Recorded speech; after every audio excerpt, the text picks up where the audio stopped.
Lovely and beautiful soul family, आज मैं आपसे शेयर करूंगी अपनी विक्टिम मेंटालिटी की स्टोरी और ब्लेमिंग स्टोरी।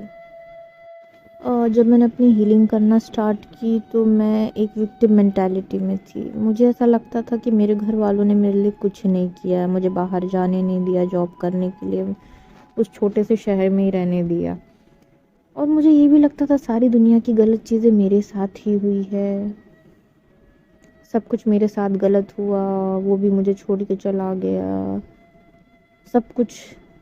तो इस मेंटालिटी को, जिसमें लगे कि हमारे साथ गलत हुआ है और हम अपने दूसरों को गलत मानने लग जाते हैं, जिसमें ब्लेमिंग भी कैरेक्टर जुड़ा होता है, तो मैं उनको ब्लेम करती थी कि उनकी वजह से ऐसा हुआ, उन्होंने नहीं जाने दिया, उन्होंने फ्रीडम नहीं दी, उन्होंने ये नहीं किया, उन्होंने ये नहीं किया।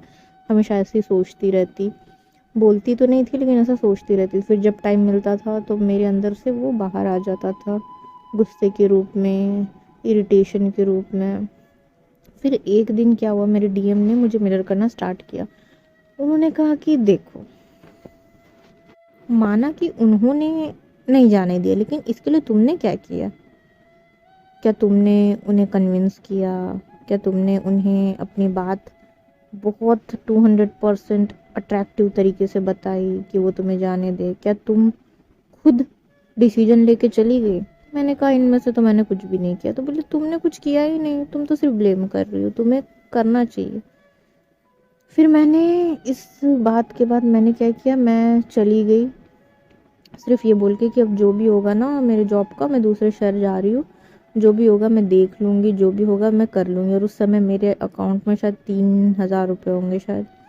तो मुझे रूम रेंट भी चाहिए था, खाना भी, और आने जाने का ट्रांसपोर्टेशन, सब कुछ उसी में मैनेज करना था। तो मेरे ऊपर बहुत प्रेशर था कि मैं जॉब करूँ ताकि रूम रेंट दूँ, खाने के पैसे होने चाहिए, आने जाने के।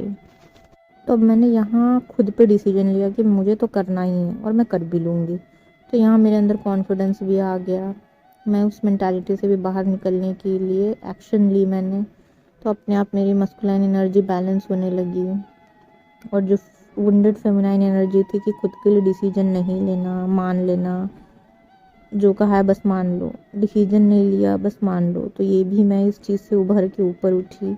ब्लेम नहीं किया, कि मैंने कहा आपको जितना हो सकता था आपने मेरे लिए बेस्ट किया, अब आगे मैं करूँगी। ये एटीट्यूड के साथ फिर मैं लाइफ में आगे बढ़ी और फिर मुझे जॉब मिली।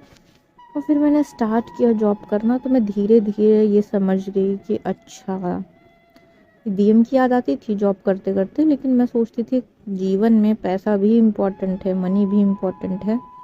तो उसके लिए कुछ स्किल ऐड करती रहती थी। कुछ दिन भर कोई कोर्स कर लिया गूगल पे, कुछ पढ़ लिया यूट्यूब पे, कोई कोर्स किया, टारगेट बना के, गोल सेट करके, और उसके बाद सुबह एक्सरसाइज करना, उठना। तो ये सब करके मैंने इस चीज़ें अचीव की, और उस मेंटालिटी से और उस छोटेपन से अपने आप को बाहर निकाला। और उस दिन से मैंने ब्लेम करना बंद कर दिया, जब से मेरे डीएम ने मुझे ये कहा कि तुमने क्या किया, तुम तो नहीं बाहर गई, ना तुमने उन्हें कन्विंस किया, ना तुमने उन्हें फोर्स किया, कुछ भी तो नहीं किया। तब से मुझे बात समझ में आ गई कि मुझे ही सब कुछ करना होगा, मेरे जीवन की चार्ज मुझे लेना होगा, ना कि उन्होंने मुझे फ्रीडम नहीं दी। उसके लिए जो बन पड़ता है आप खुद कीजिए, आप खुद को फ्रीडम दीजिए, चले जाइए बाहर, कौन रोकेगा आपको? रोकता है, मत रुकिए, उससे ज़्यादा क्या होने वाला है।